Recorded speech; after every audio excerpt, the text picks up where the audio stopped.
والتفت الساق بالساق إلى ربك يومئذ المساق. الحمد لله رب العالمين، والصلاة والسلام على رسوله الأمين وعلى آله وأصحابه ومن تبعهم بإحسان إلى يوم الدين. Amma ba'du. Telah kita bahas pada pertemuan yang lalu tentang celaan para salaf dan tahdzir dari para salaf tentang permasalahan al-jidal wal mukhasamah fid din. Dan tidaklah perkara ini ditempuh oleh al-jidal kecuali apa? Ittirar. Di saat-saat memang betul-betul terdesak dan dibutuhkan sekali. Namun untuk seseorang berjidal dengan ahli batil, sebagaimana ditegaskan oleh Imam Al-Ajuri rahimahullah ta'ala. Dan di akhir-akhir pembahasan beliau dalam kitab Asy-Syari'ahnya, yakni maksudnya pembahasan tentang permasalahan damul jidal. Beliau katakan setelah menyebutkan asar-asar para salaf tersebut, na'am, faman iktada bihaula'il a'immah salima lahu din, insyaallah ta'ala. Siapa saja mengikuti para imam yang tersebut, maka agamanya akan selamat insyaallah ta'ala, yaitu dengan meninggalkan duduk-duduk bersama ahli ahwa dan juga meninggalkan jidal dengan mereka, meninggalkan perdebatan dengan mereka. Ini selamat agamanya insyaallah ta'ala. Fa in qala qa'il fa in ittarani fil amri waqtan min al-awqati ila munadharatihim wa ithbatil hujjati 'alaihim ala unadhiruhum. Kemudian apabila seorang mengatakan, apabila memaksaku suatu perkara di salah satu waktu dalam waktu-waktu yang ada untuk apa? Munadharah, mendebat mereka dan menegakkan hujjah atas mereka, apakah aku tidak nak mendebat mereka? Qila lahu, maka Imam Al-Ajuri mengatakan, dikatakan kepada orang yang seperti ini, al-ittiraru innama yakunu ma'a imamin lahu madhhabun su' fayamtahinun nas wa yad'uhum ila madhhabih kafi'li man madha fi waqti Ahmad bin Hanbal salatatu khulafa imtahanun nas. Katakan kepadanya, nah bahwasanya kondisi ittirar, kondisi orang terdesak darurat, hanyalah ada bersama dengan imam yang dia memiliki madhab yang jelek, kemudian apa? Menguji manusia. Ada pemimpin, dia bermadhab buruk, kemudian apa? Menguji manusia agar mengikuti madhabnya tersebut, sebagaimana yang dilakukan oleh orang-orang yang telah lewat pada masa Imam Ahmad bin Hanbal. 3 khalifah mereka menguji manusia dalam permasalahan Al-Quran itu makhluk.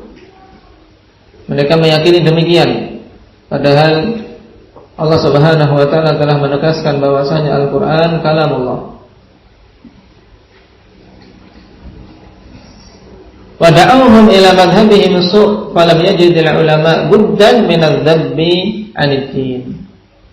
Dan mereka menyeru manusia kepada madhab yang buruk ini, sehingga para ulama tidak memiliki alasan.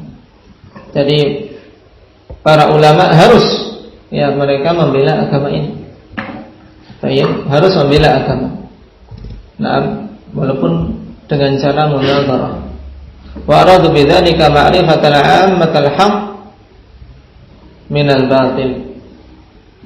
Dan mereka menginginkan untuk apa? Memberitahu awamun nas al-haq dari yang batil. Fanadharuhum daruratan lakhtiyaran. Maka para a'immah tersebut, di antaranya Imam Ahmad sendiri, mereka mendebat ahlul bidah di zaman itu karena apa? Suatu kedaruratan, bukan karena pilihan mereka sendiri. Ini.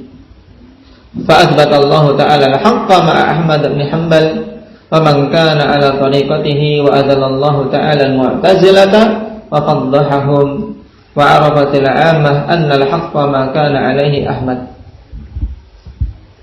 wa man taba'ahu ila yaumil qiyamah. Sehingga apa? Dikarenakan mereka betul-betul dalam kondisi darurah, memang harus mendebat mereka, dan mereka memang tujuannya untuk apa? Untuk menegakkan al-haq, bukan hanya sekadar mencari ketenaran, bukan mencari nama atau menang-menangan. Tapi mereka betul-betul menempuh jalan munadharah tersebut darurah, la ikhtiyar. Sehingga Allah Subhanahu wa taala kokohkan al-haq yang bersama Imam Ahmad dan orang-orang yang berada di atasnya, di atas jalan beliau, dan Allah hinakan Mu'tazilah dan Allah buka kedok mereka sehingga awam mengetahui al-haq, bahwasanya yang benar itu bersama Imam Ahmad dan orang-orang yang mengikuti beliau sampai hari kiamat. Dalam permasalahan ini, yaitu bahwasanya Al-Quran kalamullah.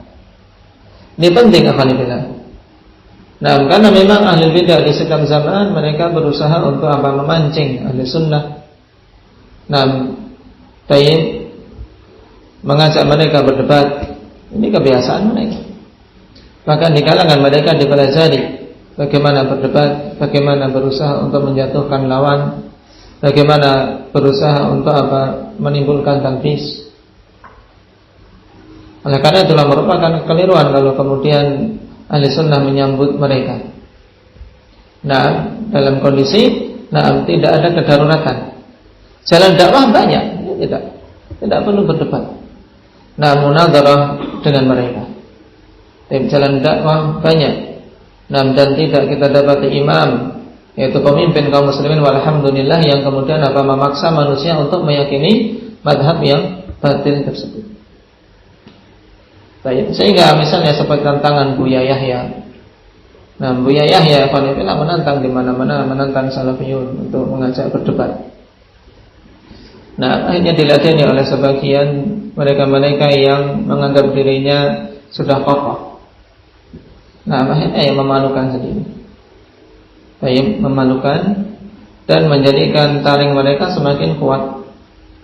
Menjadikan taring mereka semakin kuat. Kenapa? Karena menyambut ajakan mereka untuk berdebat ini sudah menyelisihi manhaj salaf. Tidak ada kedaruratan sehingga mengharuskan seorang sunni, seorang salafi berdebat dengan mereka. Tinggalkan, biarkan mereka apa? Mereka teriak-teriak, kita pun apa? Di sisi yang lain menggencarkan dakwah untuk apa? Membantah syubhat mereka. Siapa yang mendengar dan memiliki akal sehat akan bisa memahami al-haq itu bersama siapa.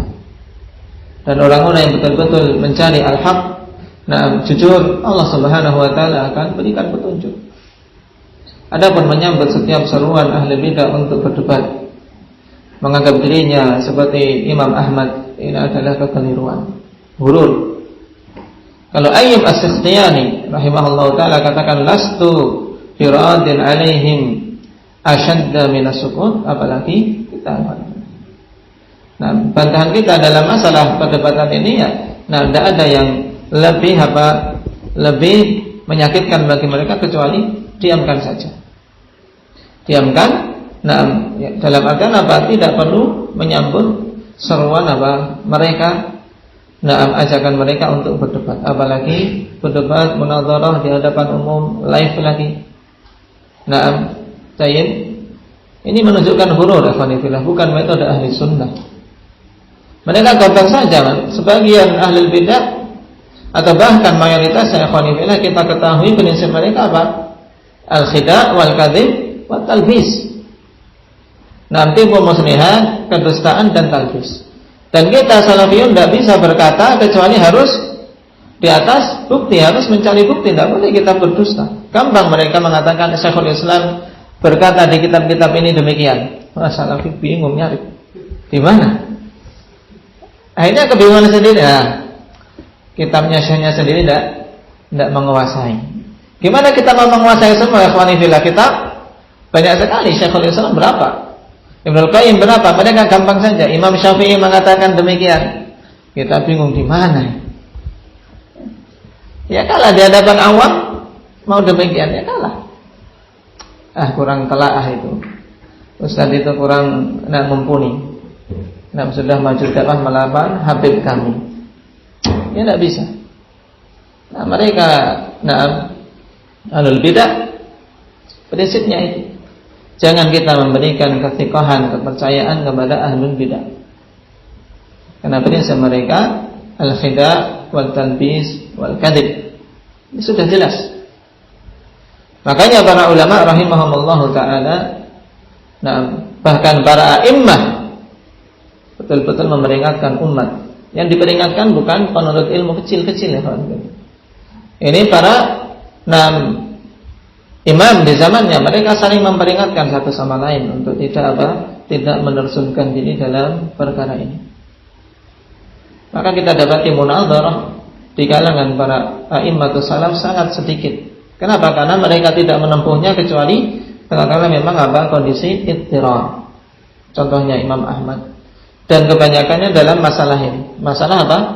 Masalah Al-Quran, kalamullah atau makhluk. Kenapa? Karena memang fitnah itu yang sangat sangat luas dampaknya ikhwanifillah dan sangat keras serta dahsyat menimpa kaum muslimin disebabkan kenapa? Karena didukung oleh sultan. Sehingga mau tidak mau para a'immah ahli sunnati wal jamaah mereka terjun harus pertama menyelamatkan khalifah dari pemahaman buruk orang-orang yang dekat dengannya. Dan dengan selamatnya khalifah dari pemahaman ini tatkala dia melihat ulama ahli sunnah menyampaikan hujjah. Mereka rujuk ini merupakan nikmat yang besar bagi umat. Sehingga dengannya bisa terbuka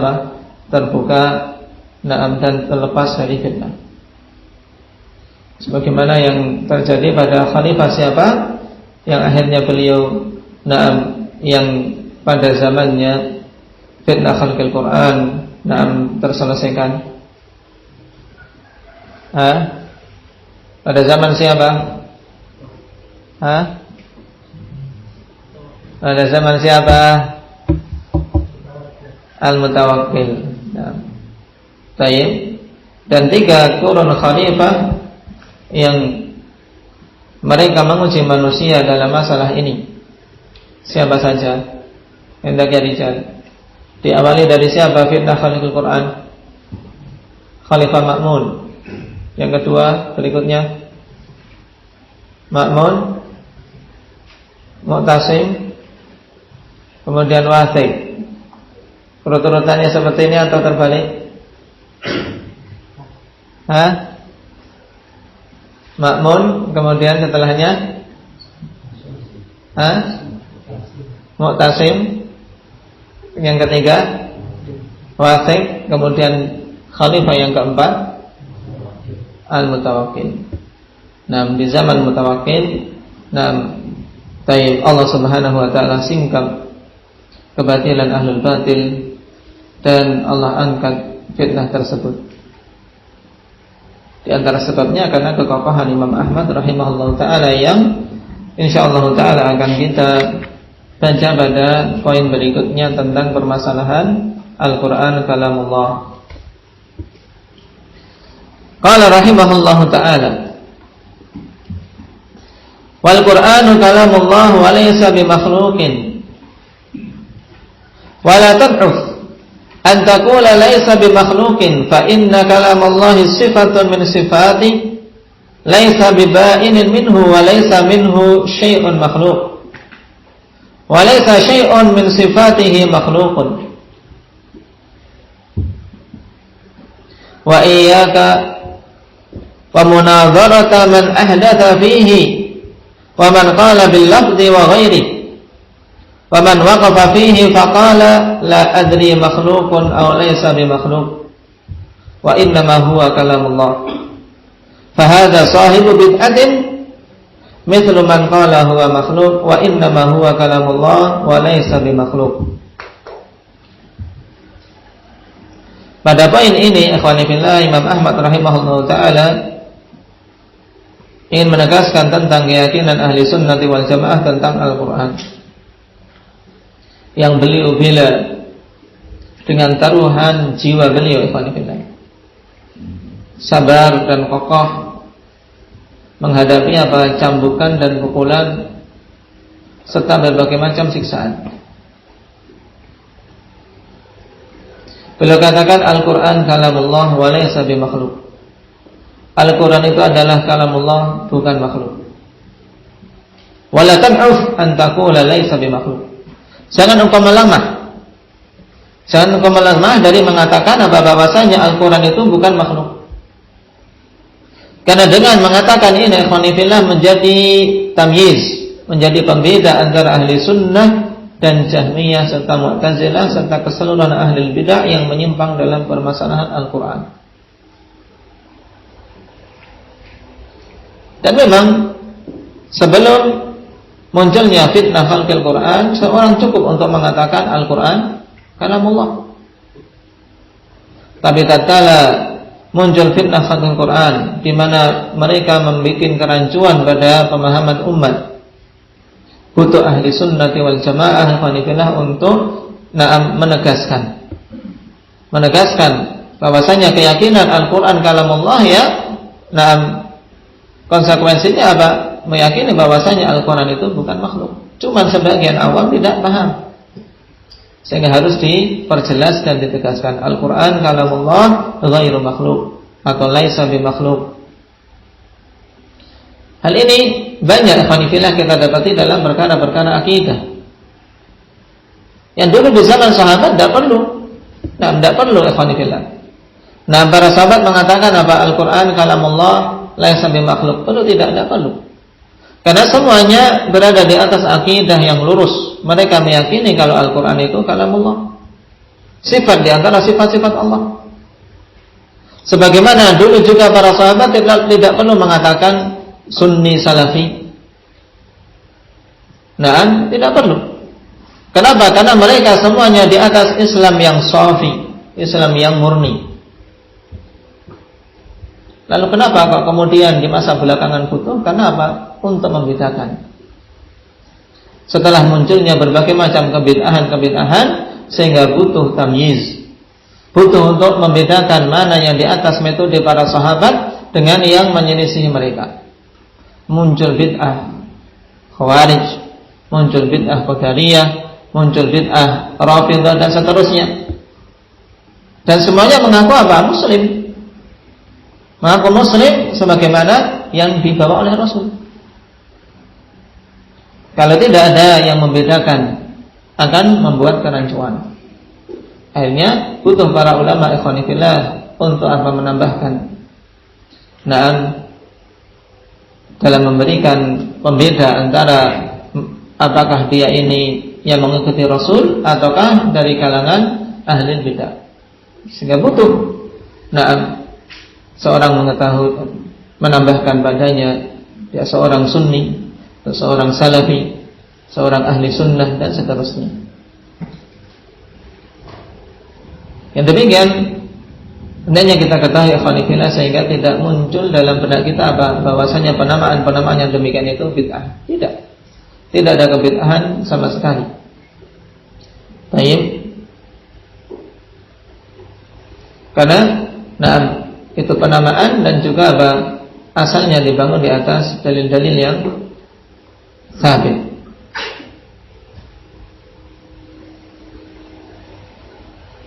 Dan semuanya untuk menunjukkan bahwasanya yang dibawa dan diusung oleh mereka ini, yaitu ahli sunnah wal jamaah, adalah Islam yang didakwahkan oleh Nabi SAW yang murni dari kebid'ahan dan pemahaman menyimpang. Nah, Imam Ahmad rahimahullah ta'ala katakan wala tad'uf, jangan engkau melemah untuk mengatakan bahwasanya Al-Quran itu laisa bimakhluk, bukan makhluk. Dan ini juga penting yang hendaknya dimiliki oleh seorang muslim, terkhusus ahli sunnah wal jamaah.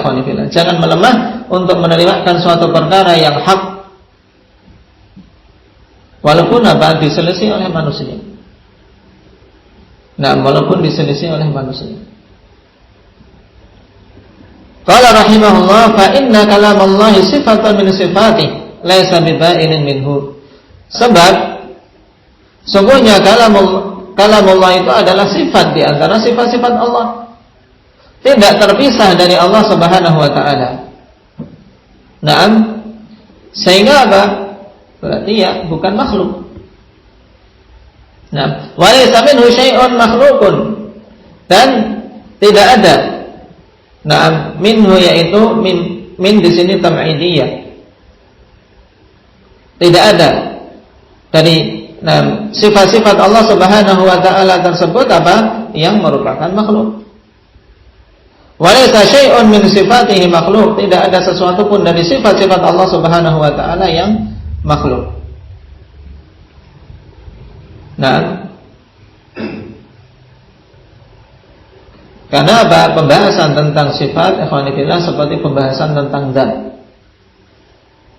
Ini juga kaidah yang hendaknya dipahami dengan benar. Al-kalamu fi sifat kal kalami fi dzat. Pembicaraan tentang sifat-sifat Allah Subhanahu wa taala, nah, tayyib, seperti pembicaraan tentang zat Allah Subhanahu wa taala. Tatkala seorang muslim meyakini bahwasanya zat Allah Subhanahu wa taala itu apa? Tidak sama dengan zat makhluknya, maka kita harus meyakini sifat-sifat itu tidak sama dengan sifat-sifat makhluk. Demikian pula tatkala seorang muslim meyakini zat Allah Subhanahu wa taala dan zat yang na'am maha agung. Baik, zat yang maha agung. Dan jelas al-khaliq bukan makhluk. Demikian pula sifat-sifatnya. Sifat-sifat Allah Subhanahu wa taala ya bukan makhluk.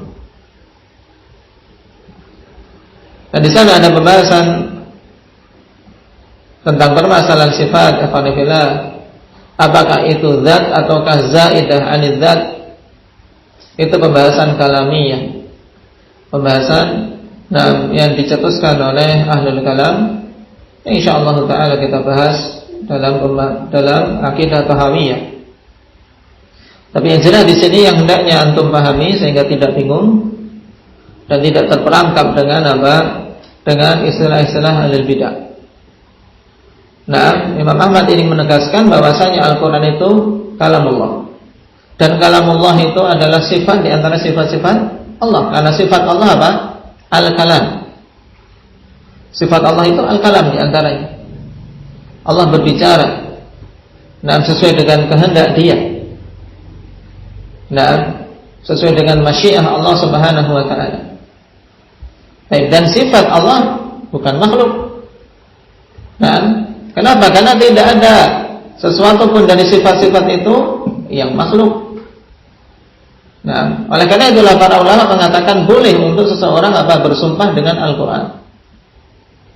Bil Qur'an. Kenapa? Karena itu bersumpah dengan apa? Salah satu sifat di antara sifat-sifat Allah. Nah, sumpah dengan Al-Qur'an.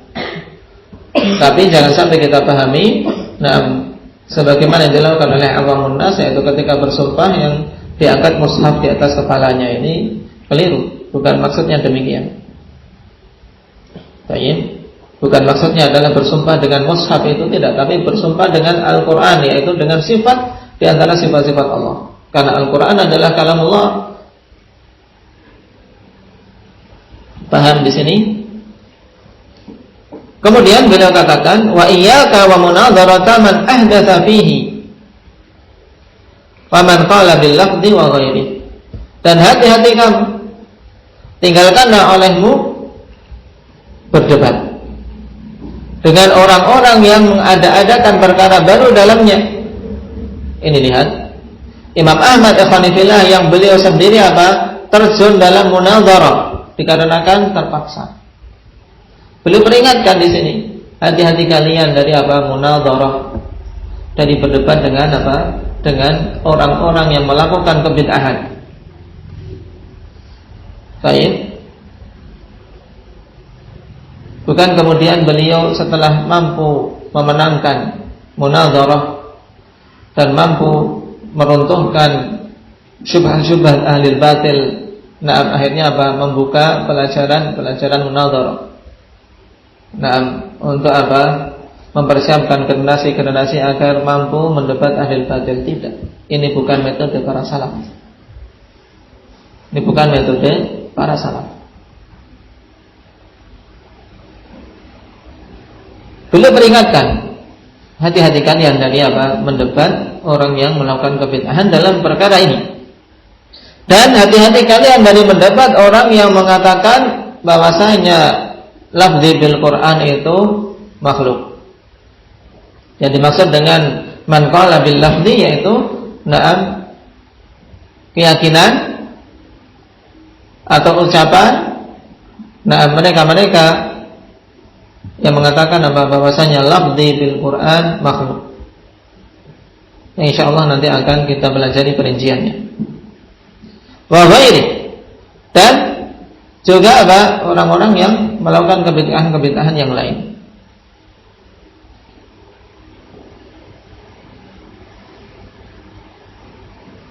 Qala man waqqafa fihi faqala la adri makhluqun aw laysa bimakhluqin wa innama huwa kalamullah fa hadza sahibu bid'ah.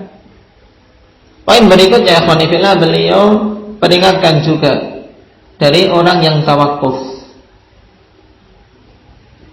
Nah, berarti ini poin yang ketiga dalam paragraf ini. Yang pertama ikhwanifillah, beliau tegaskan keyakinan ahli sunnah tentang Al-Quran kalamullah. Dan harus seorang tegas dan menyatakan ghairu makhluk. Jangan melemah. Yang kedua, hati-hati dari munadharah ahli bidah. Yang ketiga, ikhwanifillah, beliau jelaskan tentang masalah tawakuf. Tawakuf dalam permasalahan ini. Karena memang tawakuf, ikhwanifillah, dan pada perkara yang butuh seseorang tokoh di atasnya, ini menunjukkan kelemahan. Nah, sehingga dikatakan bahwasanya tawakuf ibadatul du'afa. Tawakuf itu ibadahnya orang-orang yang lemah. Kalau memang benar dia tawakufnya. Tapi kebanyakan mereka menyatakan tawakuf, dikarenakan ada kecondongan kepada kebatilan, namun dia tidak berani untuk menjelaskan terang-terangan. Ini. Maka tatkala ikhwanifillah telah kuat keyakinan ahli sunnah setelah runtuhnya 3 periode khalifah tadi, mulai muncul ikhwanifillah orang yang tawakuf. Nah, atau memang ahlul bidah itu sendiri setelah runtuhnya syubhat-syubhat mereka, kemudian mulai mencari celah lain dengan jalan tawakuf ini. Baik. Tawakuf maksudnya apa? Dia ketika ditanya Al-Quran kalamullah, ghairu makhluk ataukah makhluk, dia tawakuf. Dalam artian la adri, aku tidak tahu. Makhluk ataukah bukan makhluk. Hanya saja aku katakan Al-Quran kalamullah. Ini juga talbis ikhwanillah. Fahada sahibu bid'ah. Maka beliau katakan ini adalah pelaku bid'ah.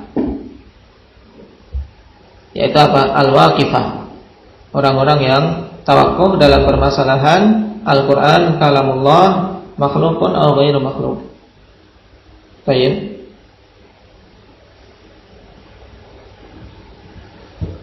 Mithlu man qala huwa makhluk. Dia seperti orang yang mengatakan bahwasanya Al-Quran itu makhluk. Wal'iyadu billah. Wa innama huwa kalamullah wa laysa bimakhluk. Hanyalah Al-Quran itu adalah kalamullah, bukan makhluk. Inilah keyakinan ahli sunnati wal jamaah. Baik. Kita baca terlebih dahulu syarah dari Syekh An-Najmi rahimahullah ta'ala. Qal Allah subhanahu wa ta'ala samma al-Qur'ana kalaman. Allah subhanahu wa ta'ala menamakan Al-Quran itu sebagai kalamnya. Faqala wa in ahadun minal musyrikin astajaraka fa'ajirhu hatta yasma'a kalam Allah. Di sini sangat tegas Allah Subhanahu wa taala katakan bahwasanya Al-Qur'an itu kalamullah. Apabila ada seorang dari kalangan musyrikin yang meminta perlindungan kepadamu, maka lindungilah dia dengan tujuan apa? Hatta yasma'a kalamullah, sampai dia bisa mendengar kalamullah, yaitu mendengar Al-Qur'an. Yang diharapkan dengan dia mendengar Al-Qur'an, dia mendapatkan hidayah untuk bisa masuk ke dalam Islam.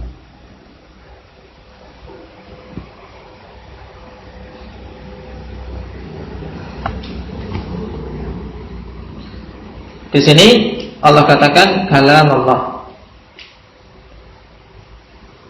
Kemudian di ayat yang lain Allah Subhanahu wa taala katakan ala lahul khalqu wal amru. Ketahuilah bahwasanya bagi Allah Subhanahu wa taala itu al khalqu wal amru. Dibedakan antara makhluk dan amr. Qala Ibnu Uyainah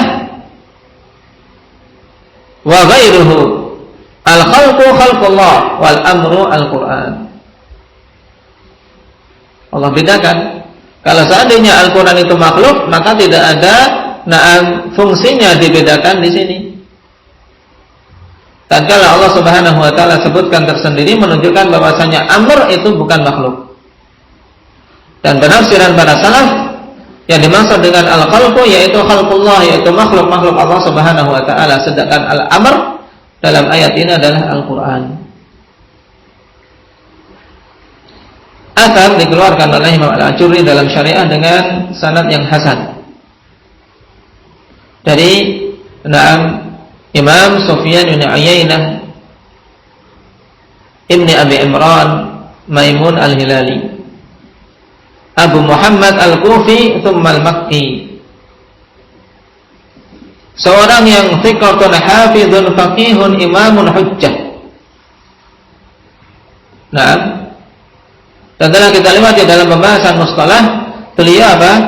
Terkadang melakukan tadlis, tapi apa? Tidak melakukan tadlis kecuali dari thiqah, sebagaimana disebutkan di sini.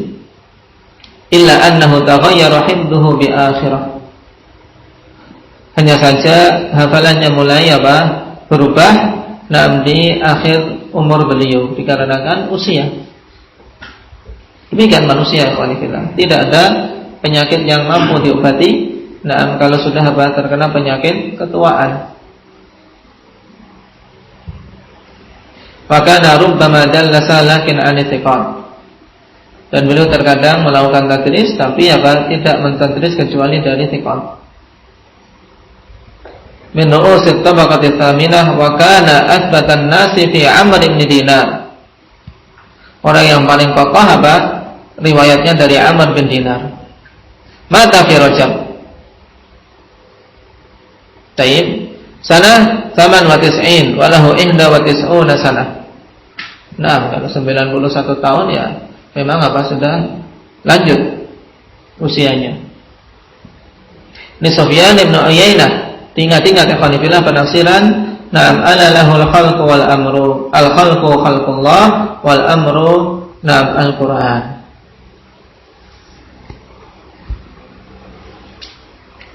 Wa qala Umar radhiyallahu anhuma.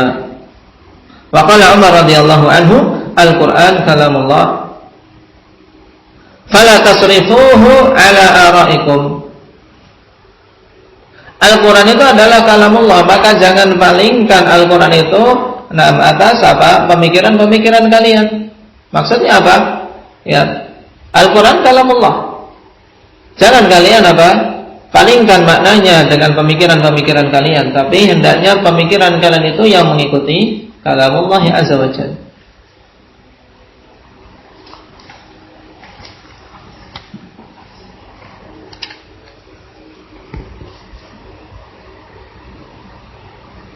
Wa qala Malik Al-Qur'anu kalamullah.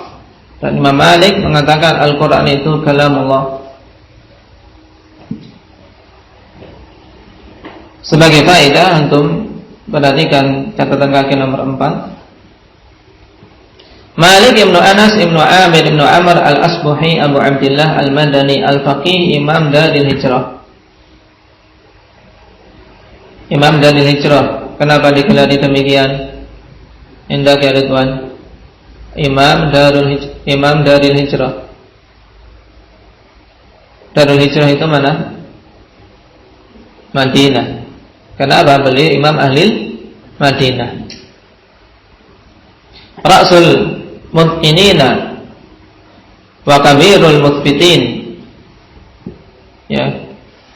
Tayyib, kepalanya orang-orang yang mutqin dan pembesarnya orang-orang yang sabit, yang kokoh. Kokoh di atas sunnah, kokoh di atas ilmu.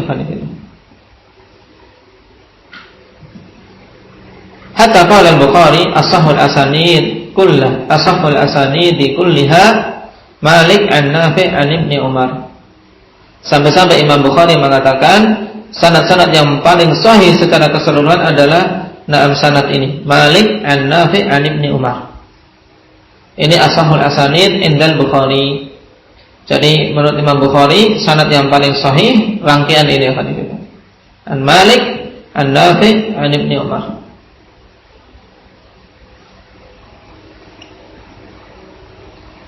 Beliau menegaskan Al-Quran kalamullah. Dan perhatikan mereka dari para salaf sebelum Imam Ahmad sebelum fitnah itu ya mereka mencukupkan diri dengan apa? Dengan lafaz tersebut Al-Quran kalamullah. Karena memang apa? Belum ada kebutuhan. Dan manusia saat itu masih di atas al-haq. Mereka meyakini bahwasanya kalamullah ya sifat di antara sifat-sifat Allah, bukan makhluk. Nah, wa yastaqdi'u qawla man yaqul al-Qur'anu makhluq qala Malik yuja'u darban wa yulbasu hatta yamut. Dan beliau betul-betul merasa ngeri dan kaget terhadap suatu perkataan orang yang mengatakan bahwasanya Al-Qur'an itu makhluk.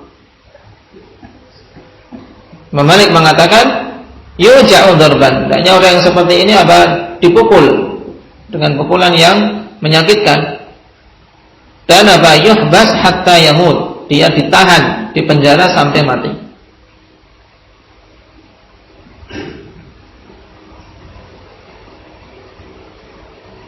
Ini hukuman dan fatwa dari Imam Malik rahimahullah ta'ala bagi orang-orang yang meyakini bahwasanya Al-Quran itu makhluk. Wa qala Syafi'i rahimahullah Al-Qur'anu kalamullah ghairu makhluqin wa man qala makhluqun fa huwa kafir. Al-Quran itu kalamullah, bukan makhluk. Siapa saja mengatakan bahwasanya Al-Quran itu makhluk, maka dia kafir. Dan Imam Asy-Syafi'i nama beliau Muhammad ibnu Idris ibnu Al-Abbas ibnu Uthman ibnu Syafi' ibnu Sa'ib ibnu Ubaid ibnu Abdi Yazid ibnu Hashim ibnu Al-Muttalib Al-Muttalibi Abu Abdullah Asy-Syafi'i Al-Makki Nazir Misr.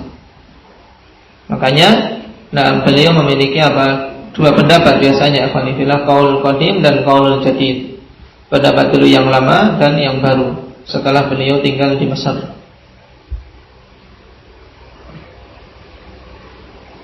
Ra'sul tabaqatit tasi'ah wa huwa al-mujaddid li amri din ala ra'sil mi'atain.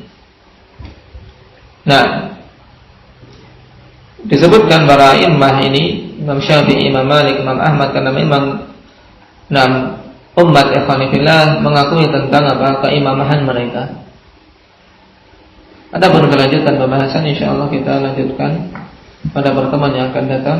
Naktabi bihadza, subhanakallahumma bihamdika asyhadu an la ilaha illa anta astaghfiruka